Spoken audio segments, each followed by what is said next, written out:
What is up, Culture Drop? I am Galen. Today we're doing something different and kind of special. We have a special guest, which we don't normally do. But we're talking about COVID and returning to work and opening offices and bringing employees back. And I think this is, as I talk to leaders and teams, this is something that very timely right now is on the sort of like minds and lips of every leadership team in the universe is opening the office again, bringing employees back, all the dynamics involved with that. So instead of just yammering on about that, I wanted to bring in a very close friend, colleague of mine, Tina Radeke, who she won't brag about herself, but I can brag about her and embarrass her, even though she told me not to. She has worked in HR leadership positions for Electronic Arts, Tory Burch, most recently Nike, as like a bigwig. She doesn't want me to say bigwig, but as a bigwig leadership person. So in HR, and she knows her stuff and has like a deep subject matter expert in this specific realm, because the last year of your life has dealt with like, how do we deal with COVID and stuff like that. So yeah, introduce yourself, say hello. Wait, hold on, time out. Let's talk about no, you introduce yourself first and then we'll talk about But you just introduced me. Do I need to introduce myself? I mean, say hi. Hello, world. Hello, Culture Drop. Yeah, it's lovely to have you.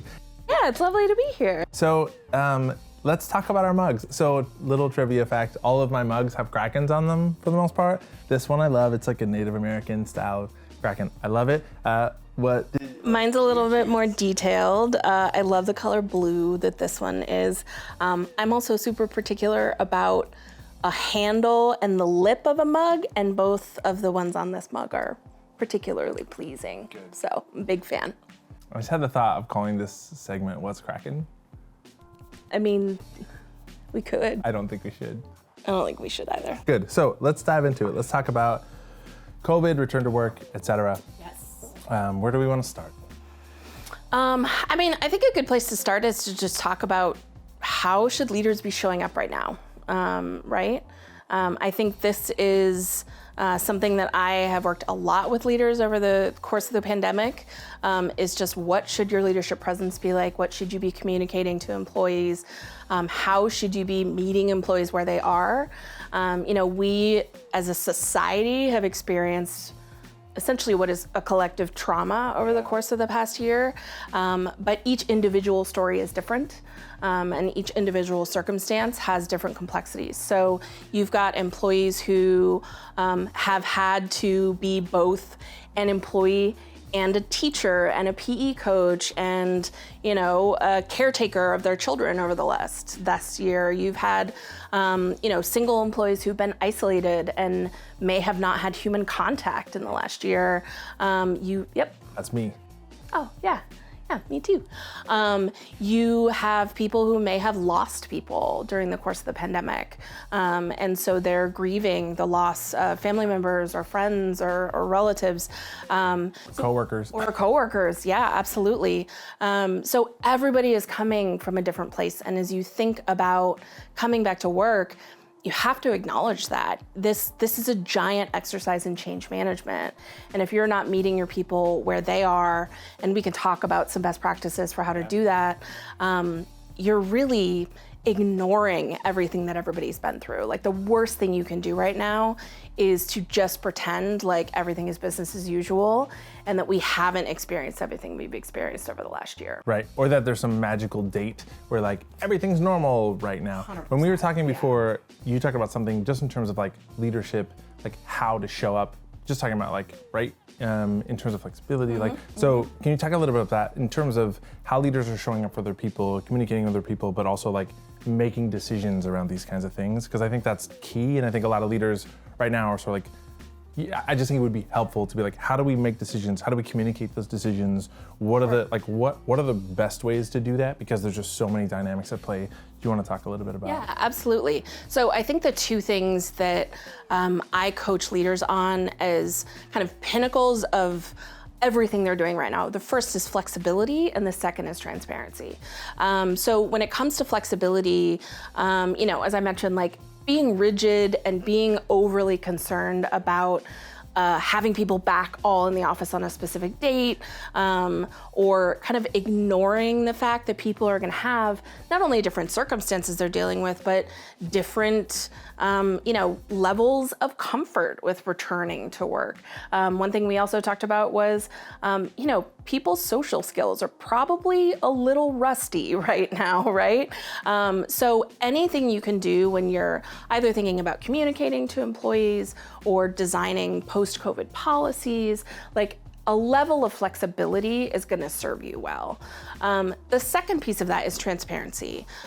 Employees want to feel safe right now, and that as a leader is something that we have to provide employees.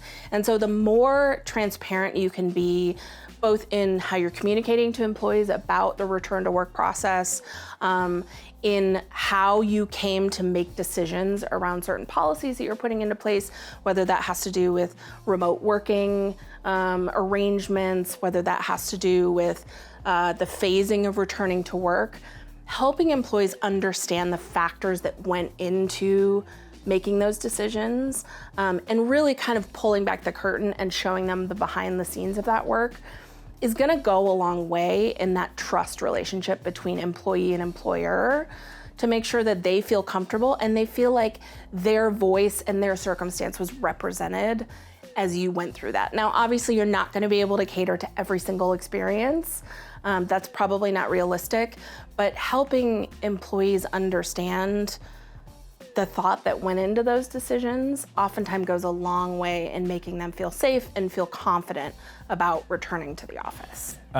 Yeah, great points. And something you had said that I thought was really poignant about this when we were talking was in terms of like how you make a decision or how you come to a decision, like communicating that with your teams, which I'm a huge in change in, I think just in general, being transparent for organizations with employees so they understand and don't make any assumptions as to like why you're making this move, right? So if you're making a decision or whatever, explaining this is the thought process, these are the things that we considered in making this decision and communicating that with employees, right? Because I think that's so important because you don't want people making assumptions. And of course, the worst thing can happen is your employees feel like they don't care about us. They care only about the business. All these decisions are made with the business first, not focusing on our experience. And like that can be so damaging, right? To morale, engagement, everything. So that transparency piece is key. And something you also said about flexibility that I want to like have you dive a little bit deeper into too. When you talk about like individual situations or circumstances and deciding, so one of the factors, right, is like, are some jobs going to get to remain remote? Right. Partly or not at all or completely, in terms of like, how do you make those decisions? Because I thought you had some really good insight in terms of like, about selecting that and like how you audit that sort of process in your organization, because that's something that like I think you dealt with a lot. So just, do you want to talk a little bit about that? Yeah, I think there's a fine line there. So this is, I think, where companies and certainly the leaders that I've worked with sometimes have struggled in making the right decisions when it comes to the return to work plan, whether that is a phased return to work, which I would highly recommend. I think just deciding one specific date and saying everybody has to return to work back by this date is not the way to go. If you can phase it out, that's the best way to do it. Honestly, I think the biggest question you're gonna get from your employees as you start to return to work is, why is this person allowed to be remote and why am I being asked to come into the office, right? I think that's a question you're gonna get pretty often. So what I would say, I think it's very easy to over rev on looking at a person's personal circumstances and making an accommodation or providing someone a little bit more flexibility. You know, it's very easy to say, oh, this person has kids, therefore they can work remote, whereas like this person is single or they don't have other family circumstances, so I'm gonna make sure they come back to the office. That is the wrong way to approach that. What I would recommend is more focusing on the nature of their job or the work that they do, and think about how effective that work can be done in a remote working environment or a flexible work environment versus being 100% in the office. So for example, you probably have jobs within your ranks, like let's say like a sales job or even some jobs in HR, jobs where like they're just as effective remotely based on the nature of the work that they're doing as when they're in the office. And so focusing in on those jobs that you have within your ranks that could be done remotely. That's a much more defensible position. It's a more logical way to think through it. And if employees are asking you about that, you are able to explain why one job is able to be remote where another one might not be. I think the other thing to think about too is it doesn't necessarily have to do with like one person gets to be remote and another person has to come back 100% of the time. It could also be about choosing different times throughout the year or different pieces of work that are more effectively done in person. So for example, when you're thinking about kicking off a new project, it's probably more effective to have everybody come together in the office for a day, for a workshop, to kick off that work and then think about them going back and being remote. Or if you're doing a brainstorming session around a new project, brainstorming is one of the things that I think has really suffered through the pandemic because it's just not as easy to do that remotely as it is when you're all together. So you could think about it that way too. It doesn't necessarily have to be an all or nothing when it comes to the person's job. It could be about different aspects of the work they do and when you bring people into the office versus when you allow them a more flexible schedule. So the overall guidance I would give to people is focus on the work, not the person, and then also, be flexible. Again, this is an exercise in change management. People are going to have things that are on their minds or things that they've gotten used to over the course of the pandemic that they might not want to let go, or it might take them some time to adapt back to being in an office environment. So the more flexibility you can have in that circumstance, the better engagement you're going to have from people, the more productive they're going to be. And honestly, it likely will increase your ability to retain people because you're demonstrating through that flexibility that you care about their personal circumstances, you care about the things that they're dealing with, whether that's professional or personal, and you're gonna make it work, right? It's a relationship, it's a two-way street in making it work versus just kind of like a command. Yeah, and I think that there's a lot of wisdom in that space too, because what you're going to see in the future is companies who are like, well, this is the way we've always done it. People work in the office, and I have conversations right now with HR people who are like leadership people are on different pages about that of like everyone's back, X date, everyone's back in the office, and it's like, well, you're going to lose employees ultimately, Absolutely. right? Because now it's like this is something where where a year and a half ago the idea of everybody being remote, companies were so against that could never happen, and basically people proved over the last year that they can do their jobs remotely pretty effectively. And so now it's like a lot of companies are like, cool, we don't care where you work or when you work, just get your work done. So they're innovating how they're measuring people's productivity versus you look busy because you're clocked in from these hours at your job. Absolutely. But now it's gonna, it's obvious that you're gonna lose employees to companies who are like, we don't care where you work or when you work, just get your job done.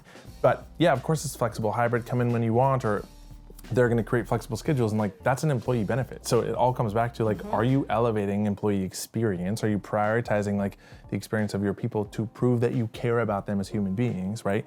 And that's going to make the difference because people are either going to leave companies that are coming back saying we're not going to be flexible, and it's like, cool, everyone else is, so peace out, because it's a huge benefit to me if I don't have to worry about when my kids get out of school or whatever because I can be flexible. So I think that companies are gonna it's gonna be harder to attract employees if you have rigid policies. It was before, Absolutely. But now that people have gotten a taste of the fact that I can effectively do my job from home, and this company's like, no, and you're like, okay, well, I'll just these other companies are offering that as a benefit, and it's just kind of, it's normal. So I don't know, I think there's also a wisdom to that. It's it's an opportunity for companies to have to innovate and make changes and be yeah, this is the way we've always done it, but is that the best way ever? And if we offer this instead, can we be successful? And that is a reason for leaders and companies to place a huge amount of focus on communication and transparency, because don't assume that your employees know what is available to them, what type of flexibility you're offering, what you expect of them, whether they're working remotely or whether they're in the office. Don't expect that they just know how to operate post-pandemic. There is no more business as usual. This is not just an exercise of going back to whatever existed pre-COVID. So being out front with those expectations and really detailed level of transparent communication with your employees, help them understand what's expected of them. You're probably going to have to reestablish office norms. I mean, I think another thing that's going to be on people's minds is that we know throughout the pandemic that people have varying views on COVID and varying views on, social distancing, on wearing masks, things like that. Varying views. Varying views. I mean, diametrically opposed. If I could go on my soapbox a minute about people's views on COVID. But you're going to have a range of opinions. And so helping people understand what's acceptable in the workplace and what's not through the lens of the post-pandemic world is going to be super important. So, you might not celebrate birthdays in the office the same way that you did before the COVID because people probably don't want to blow candles out on a cake, right? You're going to probably have to get creative about how you celebrate milestones and things like that. You maybe are going to have, a little bit different kind of socializing norms in the office, right? And people are going to need to get used to that and kind of phase into those things. So being intentional and being really obsessing the details as you return to work is going to have a really hopefully positive impact on employee experience. And again, it all goes back to that feeling of I feel safe, my voice feels heard, I feel like my company cares about me and my personal circumstances. And it just creates an experience for employees where they're okay, I can do this. I feel good about this. And all of that leads to higher engagement, higher productivity, higher retention, all those things that as an employer, you should want and you should value. I want to talk about a couple of very specific things and specific questions that I'd like to get your input, insight about. Number one, we sort of touched on this a little bit, but the hard back to office date of okay, X date, everybody has to be back in the office. Some teams are split. I talked to people where they have leaders that are this has to be because we've always done it this way. Much bigger fan of phasing people back in. I think if you're looking for a way to do that, again, focus on the work and think about as you phase people back into the office, who are the people who potentially need things that only exist at the office? So are there people who deal with product and the product samples only exist at the office? Are there people who need pieces of specific technology or hardware or systems that only exist in the office? Those should be the people that go back first. And then, again, think about the work that people do, think about how effective they can be in the office versus at home.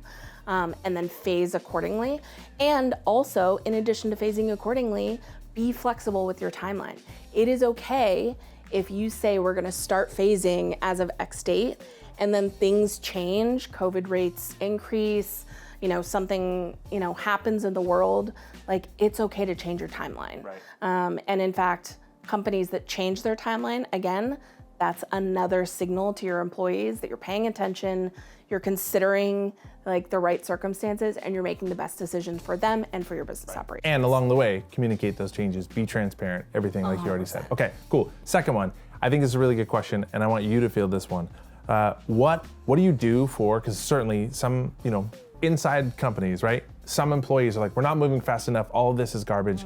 And other employees are I'm terrified to come back to work, I don't want to work with people, et cetera, et cetera. Some people aren't vaccinated, all that kind of stuff.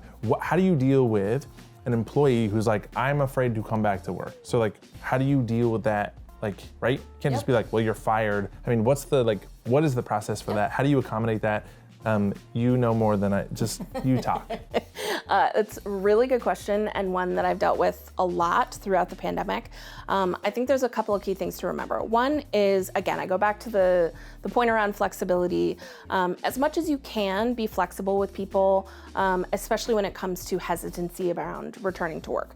I also understand that you can't be flexible with people forever.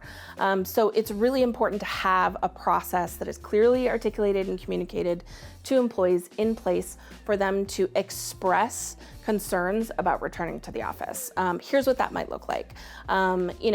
as much as you can while you're still in kind of this phasing period, allowing people who are hesitant to return to the office to remain at home, I think is totally appropriate.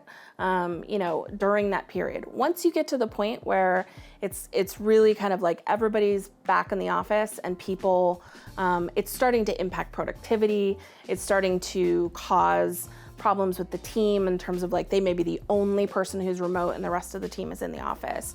What I would recommend is that you are clear about what that employee's options are. And there really are only a handful. In my experience, asking that person to take their paid time off, if they need some time to think through what would make them feel a little bit more safe returning to the office or take that time. Running them through a process to potentially apply for a leave of absence, whether that is for a specific medical reason, or an unpaid personal leave, or in extreme circumstances, you might have an employee where they are never going to be comfortable returning to work, but the nature of their work requires them to be in the office. And so at that point, you have to decide whether you are willing to accommodate them having a remote work arrangement, and being clear about what that accommodation means and how long that will exist. I would recommend starting with no more than 90 days. Or you may actually get to a circumstance where that person is never going to change their mind. And that means that you as an employer need to make a decision about whether that person is still a good fit for your organization. And what in extreme cases may result is in you parting ways with that person. And that's okay. That should be your last course of action. But again, we have to be sensitive to the needs that people have. We have to be as flexible as we can be, and also recognize at the end of the day that you're running a business. And if what that person needs is different than what your business needs, that means you might need to make a different decision. And giving them the final choice, right? Instead of just be like, you're fired because you're uncomfortable, just saying, look. Like, these are your options. You need to make the best decision for you, but these are your only options. Right. And you existing out in the ether away from your team forever is not something that's gonna work for us. So those are the kind of conversations that you want to have your HR partner as a part of, so that they can help you navigate and making sure that you're communicating the right things to employee, you're assessing the risk of the situation, and that you're making the right decision for the employee and the business. And not just accidentally saying a bunch of illegal shit. Yeah, exactly. Right. Yeah, let's avoid doing that. Another question, I think this is a sort of a hot topic. I don't know the answer to this. Vaccines. Can you force employees to get vaccines? What do you do if you have employees that refuse to get vaccinated? Or like, what? What? Yeah, that's a really good question, and one that's being talked about a lot right now. I want to start this off by saying I'm not an epidemiologist. I'm not an infectious disease specialist. I can't speak to the science piece of the vaccines. I myself have gotten my first shot, so I'm super excited to get my second one in a couple of weeks. But let's talk about vaccines in the workplace. And to be honest, the answer is it depends. So it's going to depend, the decisions you put in place or the policy that you have around vaccines is going to depend on what state you operate your business in, the size of your business, whether your business is private or publicly traded. There's so many factors that go into assessing mostly the risk around making that decision. So what I would highly recommend is when you are having that conversation as a leadership team about the approach you're taking for your specific organization, is that you have an HR leader in that conversation, and you have legal representative in that conversation. If it's an employment lawyer, even better. Because what you're gonna wanna do is talk about just the makeup and the dynamics of your employee population. You're gonna wanna make sure that your employee voice is represented, but you're also gonna wanna assess the risk of what that is going to mean for you and your company, depending on where you operate business. There are different laws that are in place in different states that are gonna impact your ability to require vaccines or not. So, I don't have a straight answer for you on that one, just a recommendation. What you can do is you can incentivize people to get vaccinated. And whether that is through monetary incentivization, so like a gift card or an extra amount of pay, whether it's through extra paid time off or other benefits or perks you offer as an organization, you can put up in place some sort of incentivization program to encourage people to get vaccinated. Again, that's a conversation I would want someone from HR to be a part of, because you also want to make sure that you're not unduly putting tax burden on employees. So certain benefits can increase an employee's taxable income. So you could actually be putting more of a burden on the employee than you mean to. So no private jets. Right, yeah, no private jets, no like giant big checks for like 10 grand. You could do like a giant big check for $25. Okay. You could do that. Okay. So yeah, again, have your HR partner involved in that conversation. And then the other thing that I would recommend is, you likely will have employees who don't want to get vaccinated. And depending on what you choose as your approach in your workplace, if you do choose to require vaccines, it's always good to have some sort of appeal process or some sort of accommodation process, which most companies have in place already. But my recommendation would be to treat, somebody who is refusing to get a vaccination as you would treat any other medical accommodation. So run them through that process, partner with your benefits team or with your benefits administrator to assess their accommodation requests and decide if that's something that you can accommodate as an organization or not. Again, that should be in heavy partnership with HR, but that is the cleanest and kind of less risky way to approach it versus having a separate process that deals specifically with vaccines or having that be left up to manager discretion to make that decision. That's where you get into situations that could become really risky, legally could be perceived as discriminatory, and you want to avoid those at all costs. Awesome. Thank you so much, Tina, welcome. for being This here. is so fun. I appreciate the insight, expertise, all the stuff. Answering those questions is super, super helpful. So thank you for your time and joining us. I guess, do you want to give us kind of a recap, best practices in a whole, just hit the highlights of what we talked about? Yeah, sure. I think, like I said, number one, lead with flexibility and transparency right now. When that comes to communicating to employees, when it comes to return to office plans, when it comes to deciding, potentially what roles or what work needs to be done in the office versus can be done remotely. As much as you can be flexible and transparent right now, your employees will interpret that as their voice is being heard. It will help with safety and with trust. Huge deal.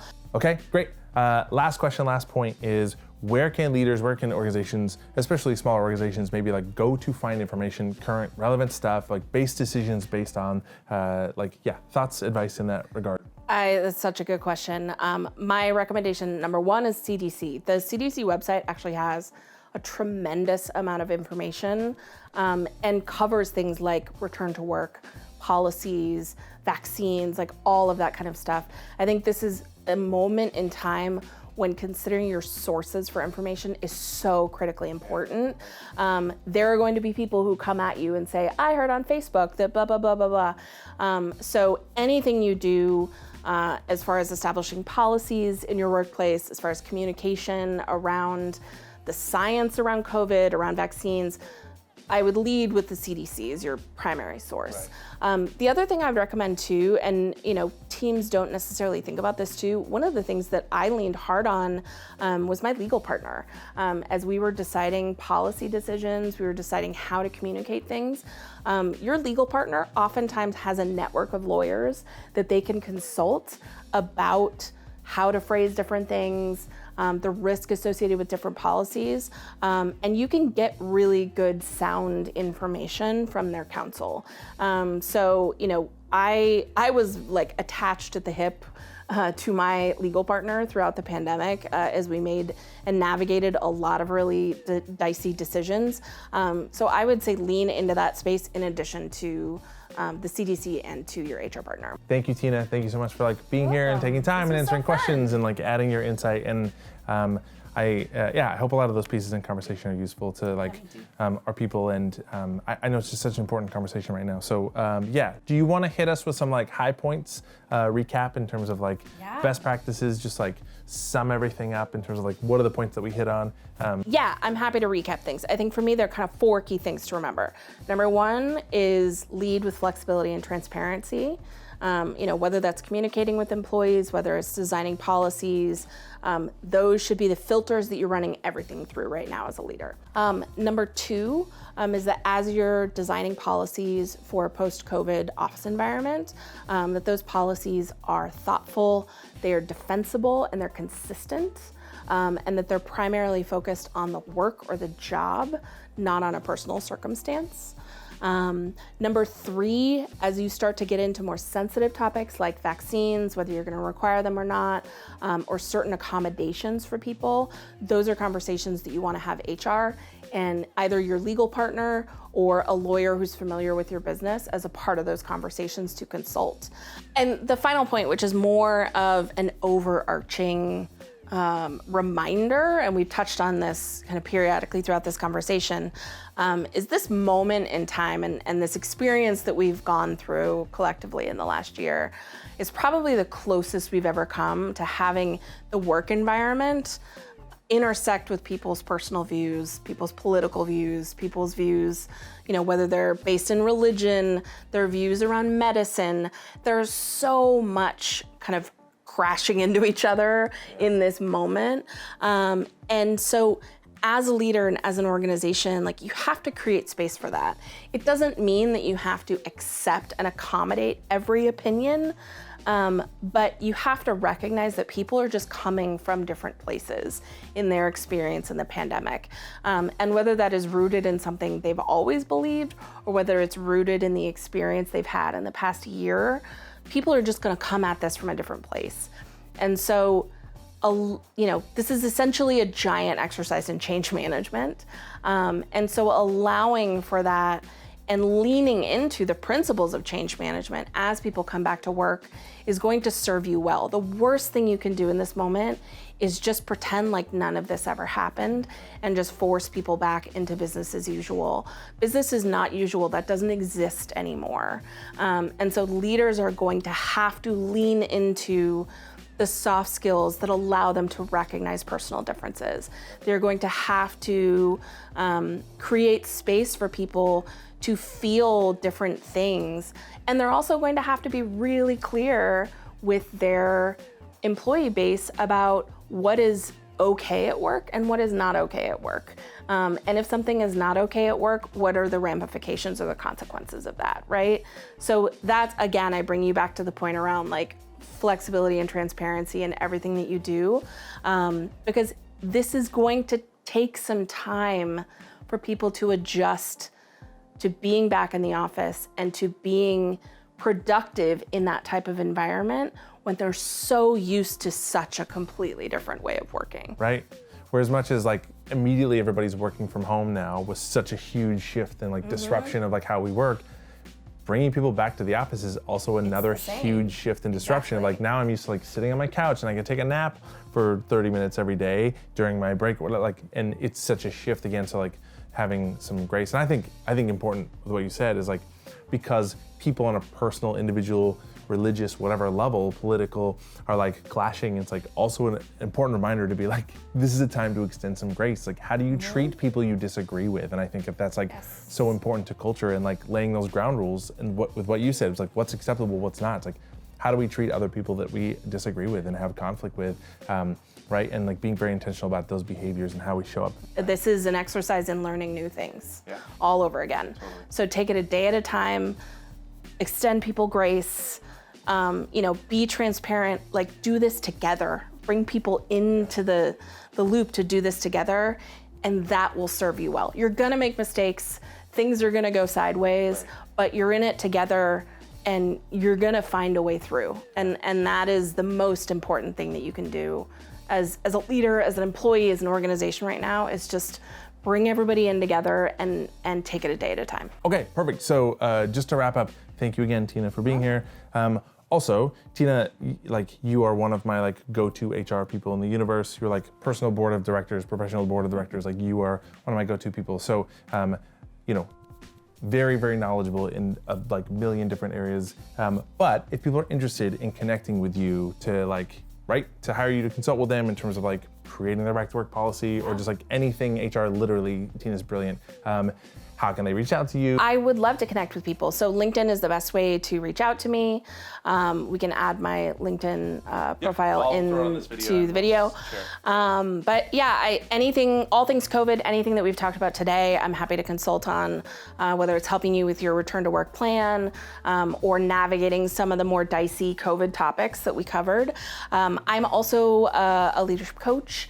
I love working with organizations on their leadership development strategies and content development in that space. So anything kind of in those areas, I would love to work with you. So reach out and happy to work with you. Great.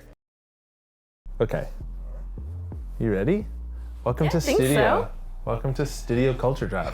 I'm trying to find like a natural position. But you look so natural. You literally look like the naturalist. Stop it. Fine. No, don't keep going. No, I'm not gonna. No, don't keep going. I hate this. Yeah, this is terrible. Why did we decide to do this? Okay. This is Tina. She's kind of a subject matter expert. She won't brag about herself, so I'll do it. She's one of my go-to people when it comes to HR. She's brilliant. She knows everything in the world. She's very smart. She won on Jeopardy. Ladies and gentlemen, Tina. I did not win on Jeopardy. You don't know that. I could. I haven't yet. And, you know, first off, just want to make it clear, I'm not an epidemiologist. I'm not an infectious disease specialist. So I can't speak to the science behind vaccines. I have vaccines, not vaccinines. Vaccinines. Okay, let me start that over again. I don't think so. You keep it. Keep going. Okay. About the vaccines. Yeah, about the vaccines. Okay, let me start this off by saying vaccines. Poonane. Poonane, get in here. Poonane, get your vaccine. Okay. Yeah, it's a great We're not question. cutting any of that. Okay. All of this. Every minute of this stays. I'm serious. That would be weird. That would be weird. No, it stays. Okay. You're doing great. Thank you. Thank you. I appreciate that. Okay. Yeah, I think that's a great question. I want to start off by saying I'm not an epidemiologist, not an infectious. Stop it! It's too funny now. I can't. Okay, go ahead. You're not an epidemiologist. Let's go. Okay. And I want to start this off by saying I'm not an epidemiologist. God damn it. So I can't speak to the science piece of the vaccines. My God, I can't say that word. Well, I want to start. I want to start off number by two by just saying that I'm not an epidemiologist.